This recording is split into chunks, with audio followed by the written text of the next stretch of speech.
श्री राम। गुरुर्ब्रह्मा गुरुर्विष्णु गुरुर्देव महेश्वरा, गुरु साक्षात् परब्रह्म तस्मै श्री गुरवे नमः। श्री राम। श्रीमद् भगवद गीता अध्याय 3 श्लोक है 16वां।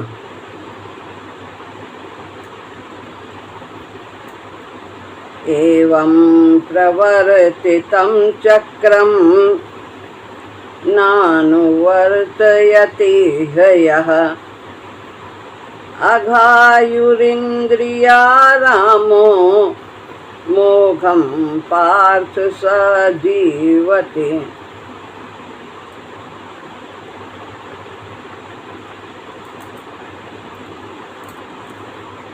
पार्थ अर्जुन के लिए है,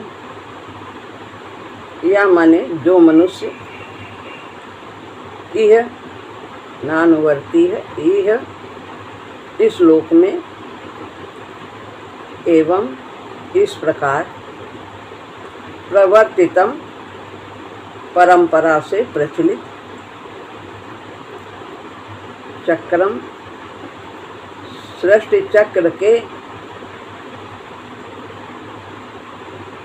अनुसार न अनुवर्तयति है, न माने नहीं, अनुवर्तयति माने अनुसार चलता, स यानी वह इंद्रियारामा इंद्रियों के द्वारा भोगों में रमण करने वाला, अघायु यानी पापमय जीवन बिताने वाला मनुष्य, मोघम संसार में व्यर्थ ही जीता है। जीवति माने जीता है। हे पार्थ, जो मनुष्य इस लोक में इस प्रकार परंपरा से प्रचलित सृष्टि चक्र के अनुसार नहीं चलता, वह इंद्रियों के द्वारा भोगों में रमण करने वाला, पापमय जीवन बिताने वाला मनुष्य संसार में व्यर्थ ही जीता है। सृष्टि चक्र के अनुसार अपने कर्तव्य का पालन करने की जिम्मेदारी प्रत्येक मनुष्य में है। अतः जो मनुष्य इस प्रकार से कर्तव्य का पालन नहीं करता, यज्ञ नहीं करता है, उसको भगवान ऐसा ताड़ना देते हैं, बताते हैं कि वो इंद्रियों में रमण करने वाला, पापमय जीवन बिताने वाला और संसार में व्यर्थ ही जीने वाला है, व्यर्थ ही जीता है। इस प्रकार से भगवान अर्जुन को संबोधन करके बताते हैं, संसार के प्राणियों के लिए भी और अर्जुन के लिए।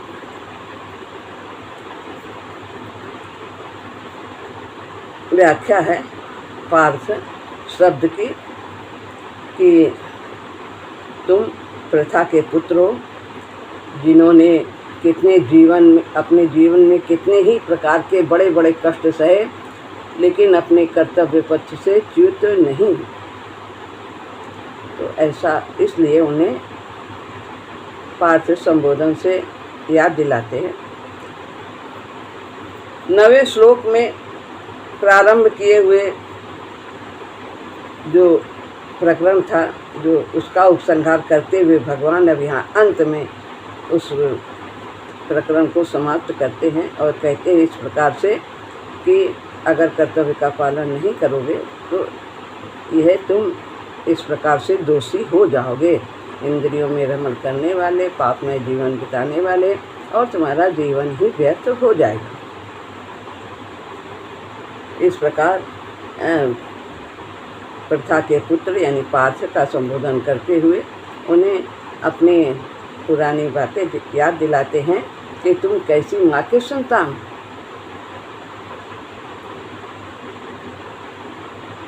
जिस युद्ध को तुम घोर कह रहे हो वो तेरे लिए घोर कर्म नहीं है, वो तो तुम्हारा कर्तव्य है। इसका पालन करना ही सृष्टि चक्र के अनुसार चलना है।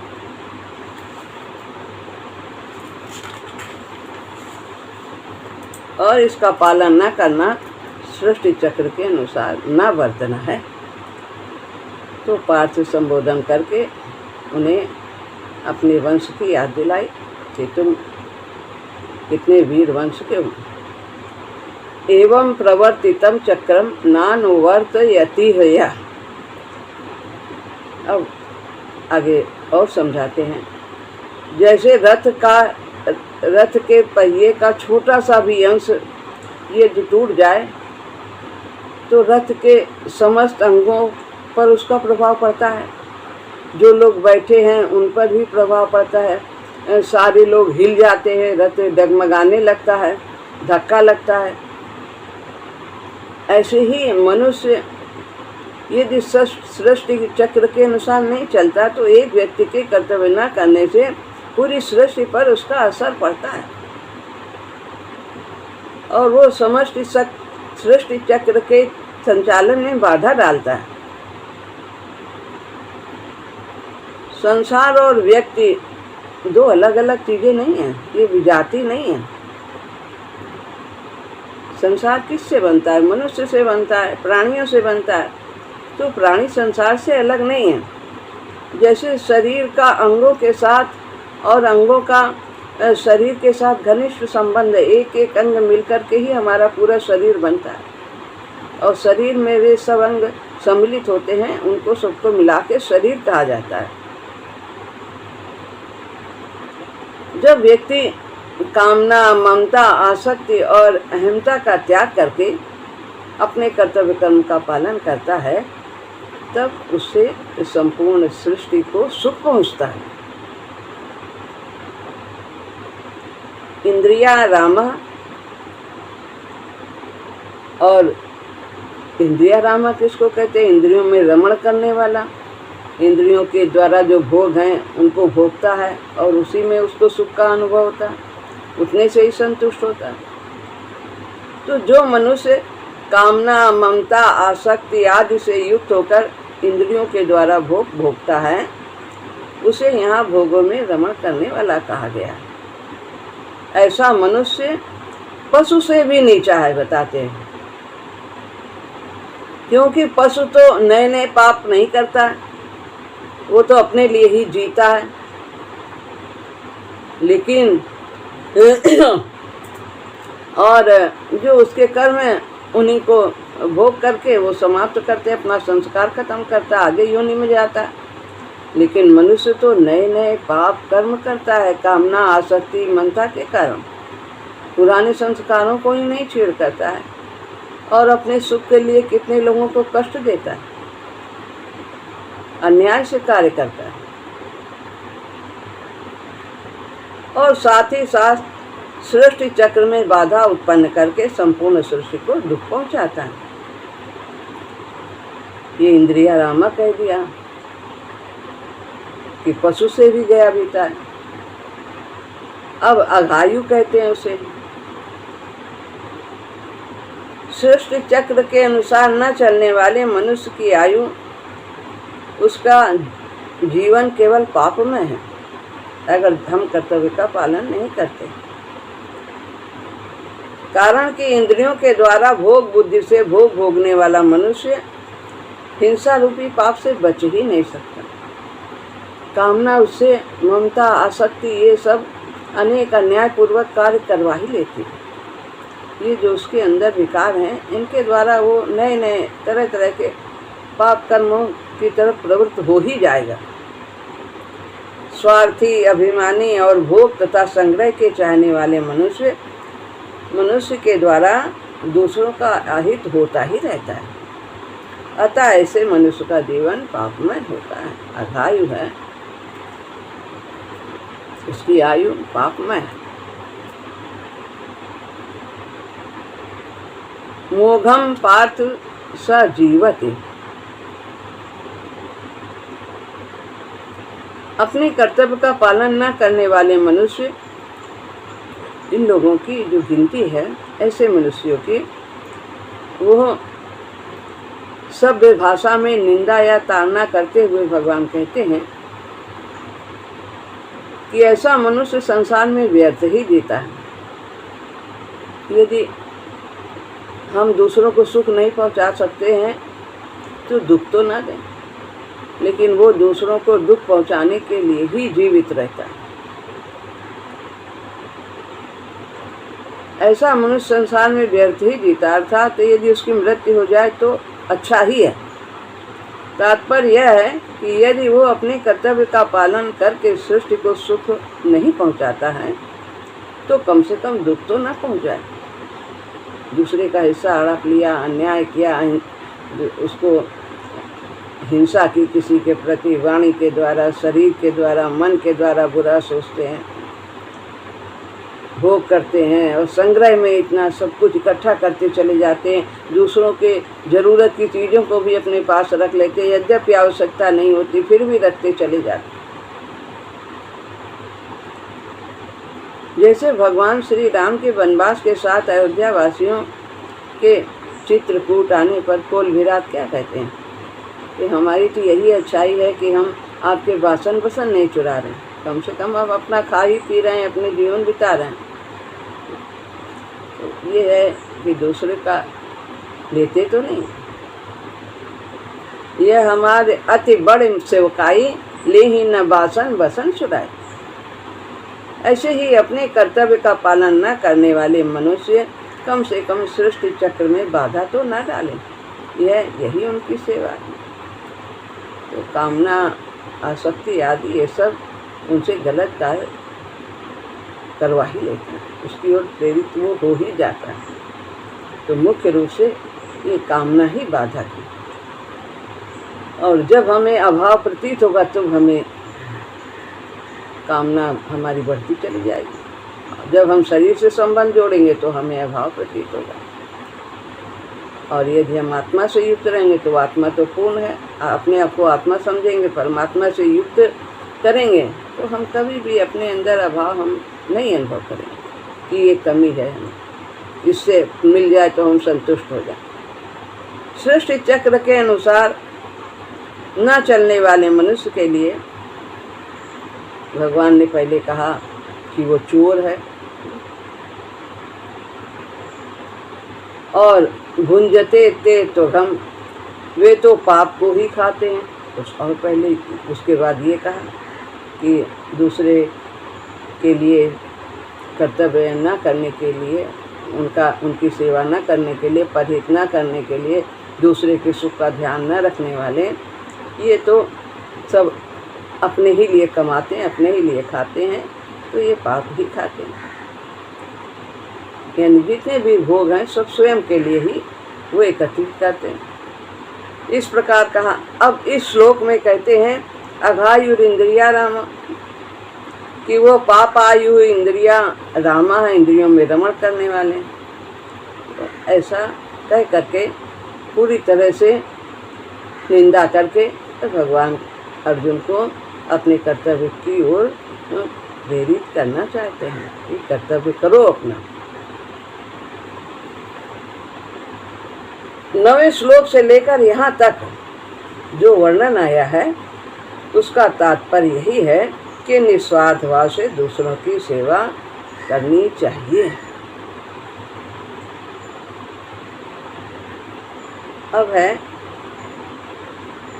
7वां श्लोक।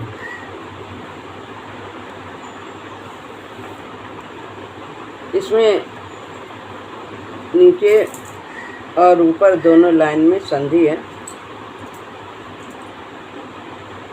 यस्त्वात् मरतिरेव स्यात् आत्मतृप्तश्च मानवः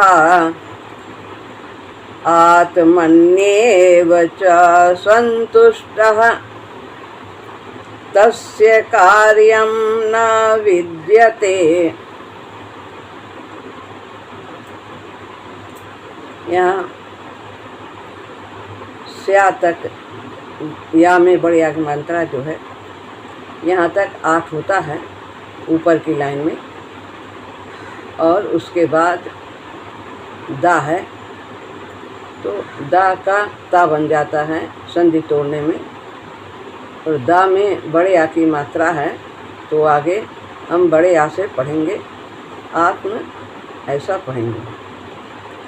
और नीचे की पंक्ति में भी संतुष्टः टा तक होता है 8, और उसके बाद आधा सा है, आधा अक्षर होने से शेष कुछ नहीं बचेगा और आधे सा का विसर्ग बन जाएगा। तो संतुष्टः यह पढ़ेंगे, आगे तस्य कार्यम न विद्यते ऐसा पढ़ेंगे।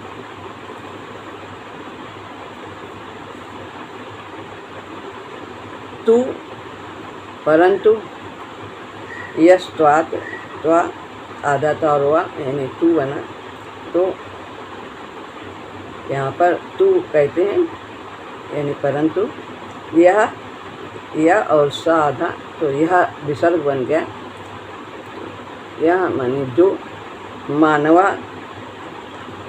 अंत में है ऊपर की लाइन में, मनुष्य आत्मरति आगे शुरू में है, आत्मरति एव एक साथ है, अपने आप में ही रमण करने वाला, च और आत्मतृप्तः यह है ऊपर, आत्मतृप्तः अपने आप में ही तृप्त, च तथा आत्मनि नीचे है, यह है आत्मन्येव, तो आत्मनि ना और या नी बन गया और एक ही मात्रा से एव आगे पढ़ा गया। तो आत्मनि अपने आप में, एव माने ही, संतुष्ट स्यात् ऊपर है तस्य फिर नीचे आ जाते हैं, उसके लिए कार्यम कोई कर्तव्य न नहीं विद्यते है,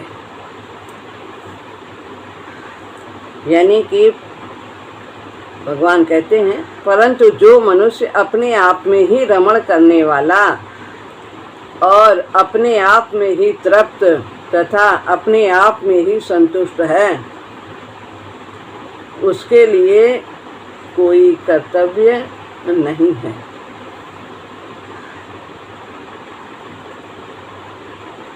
अभी ऊपर पहले सभी श्लोकों में, कई श्लोकों में बताया कि जो कर्तव्य नहीं करता है वो कैसा पुरुष है, परंतु जिसने अपने कर्तव्य का पालन करके संसार से संबंध विच्छेद कर लिया है, उस महापुरुष की स्थिति का इस श्लोक में भगवान वर्णन करते हैं। यस्त्वात् मरति रेव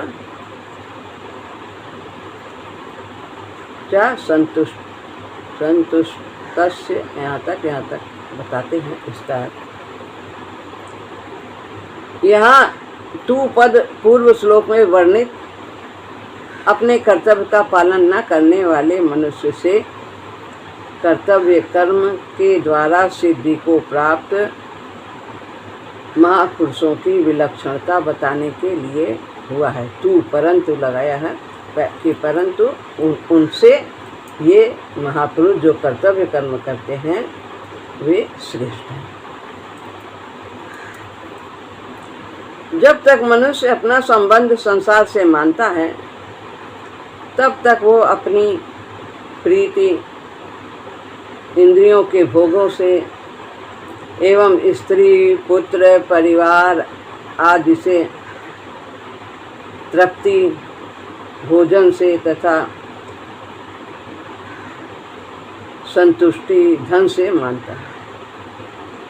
तो जब तक इन सब से हमारा संबंध है, शरीर से, पारिवारिक जनों से, सब इन सब से हमारा शरीर से आदि से संबंध हम अपना मानते, मेरे हैं, मेरा है, शरीर है, सब मेरा है, धन मेरा, तब तक उसके अंदर तृप्ति अन्न जल चाहता है, इनसे संतुष्ट होना चाहता है और धन का संग्रह करना चाहता है। जब तक हम इनसे अपना संबंध मानते हैं तो सोचते हैं इन सबको पाने से ही हम तृप्त हो सकेंगे और हम संतुष्ट हो सकेंगे, सुखी हो सकेंगे। जब तक हमारा अपना संबंध हम इन सब सांसारिक व्यक्ति, वस्तु और पदार्थ से हम मानते हैं। परंतु इसमें उनकी प्रीति, तृप्ति और संतुष्ट ना तो कभी पूर्ण हो सकती है, कभी नहीं पूर्ण हो सकती, क्योंकि संसार है, ये स्थिर नहीं। तो फिर तृप्ति और संतुष्टि कैसे स्थिर रह सकती है इनके पाने पर?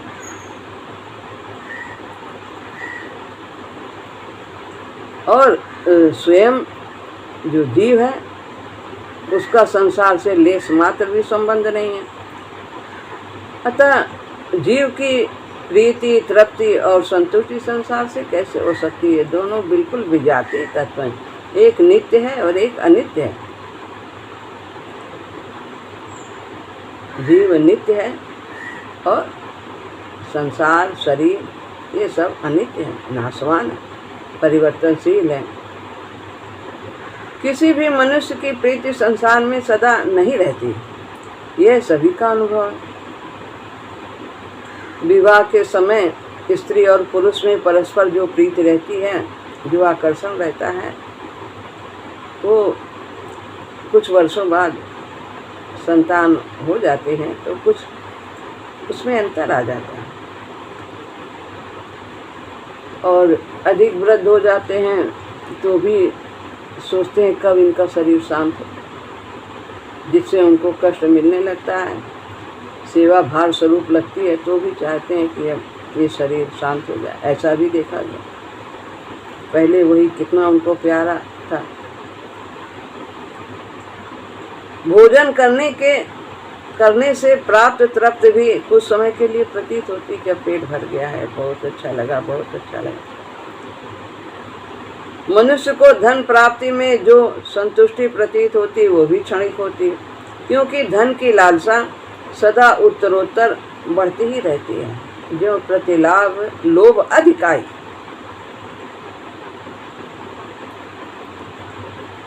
तात्पर्य यही है कि संसार से प्रीति, तृप्ति और संतुष्टि कभी स्थायी नहीं रह सकती है। 3 उदाहरण दिए मनुष्य का कि पहले कितना उससे प्यार होता है, प्रीति होती है। भोजन का उदाहरण दिया, तृप्ति होती है, भोजन वही पहले खाने के बाद तृप्ति महसूस करते हैं और फिर बाद में पुनः फिर वही जागृत हो जाती है भूख कुछ समय के बाद। तृप्ति नहीं हो जाती एक बार के खाने से, फिर वही चीज़ फिर चाहिए कुछ दिन।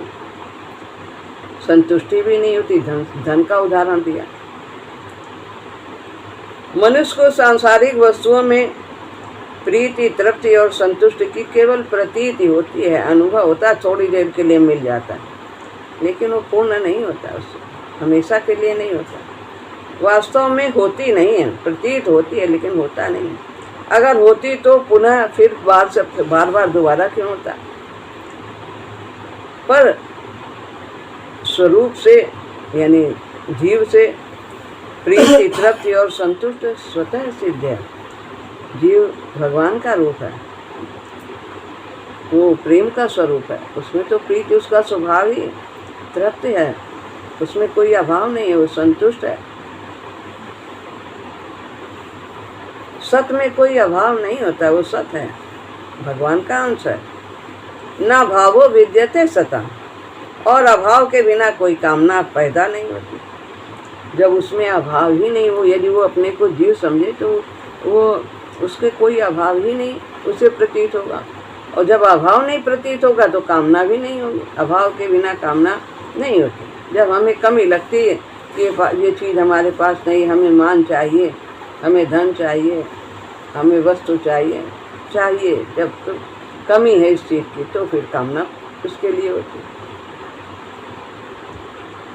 परंतु जब जीव भूल से संसार के साथ अपना संबंध मान लेता है, तब वो प्रीति, तृप्ति और संतुष्टि को संसार में ढूंढने लगता है और इसके लिए सांसारिक वस्तुओं की कामना करता है।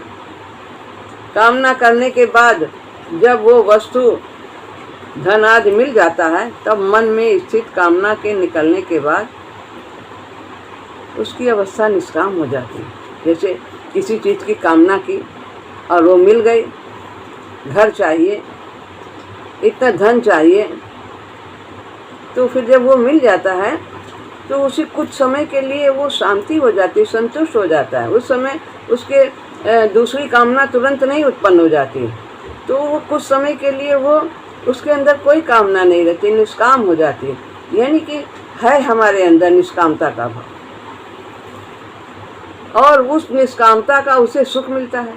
परंतु उस सुख को मनुष्य भूल से सांसारिक वस्तु की प्राप्ति से उत्पन्न हुआ मान लेता है कि ये हमारी जो है ये चीज़ मिल गई, ये काम हो गया, इसलिए हम सुखी हो गए। नहीं, वो अपने जीव के स्वभाव में आ जाता है। जब वो वस्तु उसे प्राप्त हो जाती है तो वो अपनी स्थिति में आ जाता है, इसलिए उसके अंदर क्षण भर के लिए, कुछ समय के लिए कामना नहीं रहती, निष्काम हो जाता है। तो ये जीव का स्वभाव है। अगर वस्तु के प्राप्ति से वह सुख होता तो उसके मिलने के बाद उस वस्तु के रहते हुए सदा सुख रहता, दुख कभी ना होता, और पुनः वस्तु की कामना उत्पन्न ना होती। परंतु सांसारिक वस्तुओं से कभी भी पूर्ण तृप्ति, प्रीति, संतुष्टि प्राप्त न हो सकने के कारण, संसार से ममता का संबंध बना रहने के कारण वो बार बार नई नई कामनाएं करता रहता है। फिर और चाहिए, उससे बड़ी चीज़ चाहिए, फिर चाहिए, कभी संतुष्ट नहीं है। और जब वो कामना के अधीन हो जाएगा तो पराधीन हो जाएगा। जब कामना पूर्ति होगी तभी वो संतुष्ट होगा, नहीं तो संतुष्ट होगा। कामना ही उसे सुखी और दुखी करती रहती है, उसके वो पराधीन हो जाता है, जबकि जीव स्वतंत्र है। अतः कामना वाला मनुष्य सदा दुखी रहता है। यहाँ यह बात ध्यान देने की है कि साधक तो उस सुख का मूल कारण निष्कामता मानते हैं। जो हमें सुख मिलता है कि हम शांत हैं, तृप्त हैं संसार में रहते हुए भी, तो उसका कारण साधक निष्कामता मानता है। परंतु जो सांसारिक व्यक्ति है उसमें आसक्ति, वस्तुओं की प्राप्ति से वो सुख मानता है, आसक्ति के कारण। जब वस्तु मिल गई तो हम सुखी हो गए।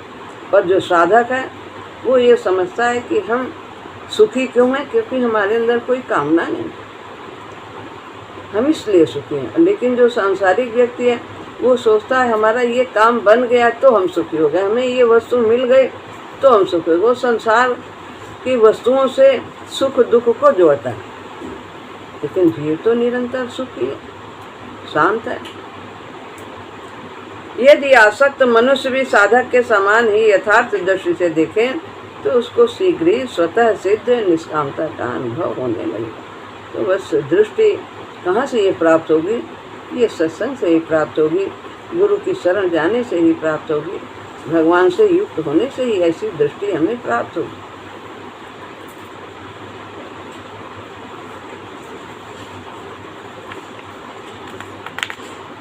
तो यहाँ पर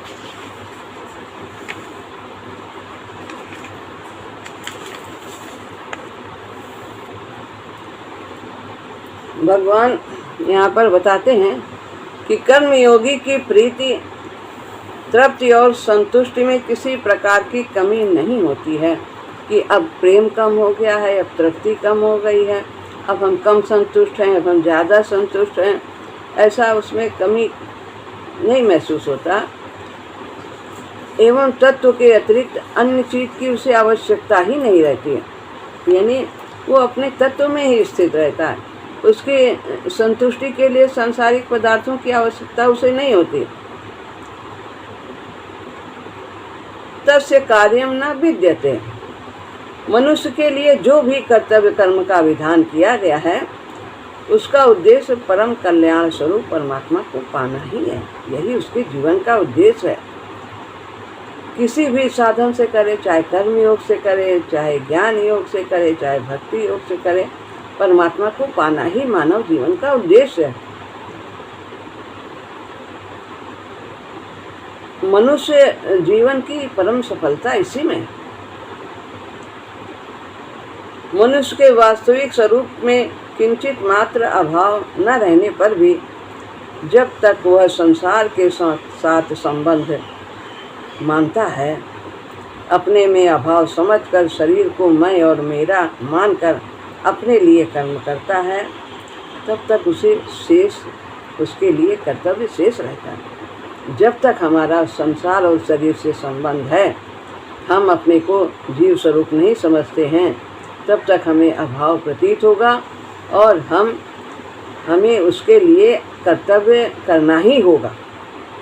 जब तक हम अपने को शरीर मानते हैं, शरीर से संबंध जोड़ते हैं, संसार को अपना मानते हैं, तो नाते नेह राम के नाते और मानो ममता मोह विसार, कर्तव्य सब करना चाहिए। कैसे? भगवान के नाते से। परंतु जब वो अपने लिए कुछ भी ना करके दूसरे के लिए, अर्थात शरीर, इंद्रिय, मन, बुद्धि, प्राणों के लिए, संबंधियों के लिए, माता पिता के लिए, समाज के लिए, देश के लिए, जगत के लिए सब कार्य करता है, तो फिर उसका संसार से संबंध विच्छेद हो जाता है। शरीर को भी ठीक रखना है, मन को भी ठीक रखना है, बुद्धि को भी ठीक रखना है, सभी कर्तव्य करके समाज और देश और परिवार सबको सुखी करना है। तो वो अपने लिए नहीं करता है, सबके लिए कार्य करता है। संसार से सर्वथा संबंध विच्छेद होने पर उसका अपने लिए कोई कर्तव्य शेष नहीं रहता। कर्म कब होता है? जब तक कुछ न कुछ पाने की कामना होती है और पैदा होती रहती है कामना, तो पूरी होती फिर होती। कर्म का मतलब यहाँ सकाम कर्म से। कर्म कब होता है? वो बंधन का कारण होता है। जब तक हम अभाव महसूस करते हैं तब तक हम कर्म करते हैं, सकाम कर्म। तो ये सिद्ध है कि महापुरुष में कोई अभाव होता ही नहीं। उसके कर्म निष्कर्म होते हैं, उसके कर्म निष्काम कर्म होते हैं, अकर्म होते हैं। कर्मयोग के द्वारा सिद्धि महापुरुष की रति, तृप्ति और संतुष्टि जब अपने आप में हो जाती है, तब वो कृतकृत्य हो जाता है। जो प्राप्त है उसे प्राप्त कर लेता है, जो जानना है उसे जान जाता है। फिर वो विधि निषेध से ऊंचा उड़ जाता है। उसके लिए ये करना चाहिए, ये नहीं करना चाहिए, कुछ नहीं रहता है। उसके कर्म स्वतः ही अच्छे अच्छे होते हैं। वो स्वाभाविक रूप से अच्छे कर्म करता है, उसका ध्यान ही नहीं जाता विधि है या निषेध है। वो स्वाभाविक रूप से उसके कर्तव्य कर्म जन कल्याण के लिए होते हैं। तो यहाँ पर ये बताया तस्य कार्यम न विद्यते। इसका अभिप्राय ये नहीं है कि उस महापुरुष को कोई कुछ कर्म करना ही नहीं रहता, क्रिया कोई उसके द्वारा होती ही नहीं, ऐसी बात नहीं है। वो जैसे पलकों का गिरना, उठना, श्वासों का आना जाना, भोजन का पचना आदि क्रियाएं स्वतः होती रहती हैं, ऐसे उसके द्वारा भी सभी शास्त्रानुकूल आदर्श रूप क्रियाएं स्वतः ही होती रहती हैं। उसके कर्म जन्म जन्मांतर के ये बंधनों से अलग हो जाते हैं, जन कल्याण के लिए होते हैं। कर्म पानी की लकीर हो जाती है। सब कर्म करते हुए भी वो कर्म बंधन से रहित होता है। तो भगवान भी कहते हैं यदि हिया हम ना वर्ते हम जातु कर्मणि तन्यता मम वर्तमान वर्तन्ते मनुष्य पार्थ सर्वथा। मैं भी सावधान होकर यदि कर्म न करूं तो ये सब यहाँ पर गड़बड़ हो जाएगा, क्योंकि सभी मनुष्य मेरे ही मार्ग का अनुसरण करते हैं। इसलिए महापुरुषों के मार्ग का सामान्य व्यक्ति अनुसरण करते हैं तो उन्हें उनके कर्म भी स्वाभाविक रूप से उत्तम होते चले जाते हैं जन कल्याण के लिए। इसीलिए वे अन्य पुरुष भी उनका अनुसरण करके उसी रास्ते पर चलते हैं। तो श्रेष्ठ पुरुषों की विशेष जिम्मेदारी हो जाती है कि वो अपने कर्तव्य का पालन करें ताकि अन्य भी उसी मार्ग पर चलें। तो हम सबको अपने कर्तव्य का पालन करते हुए संसार से संबंध विच्छेद करते जाना चाहिए। श्री राम राम।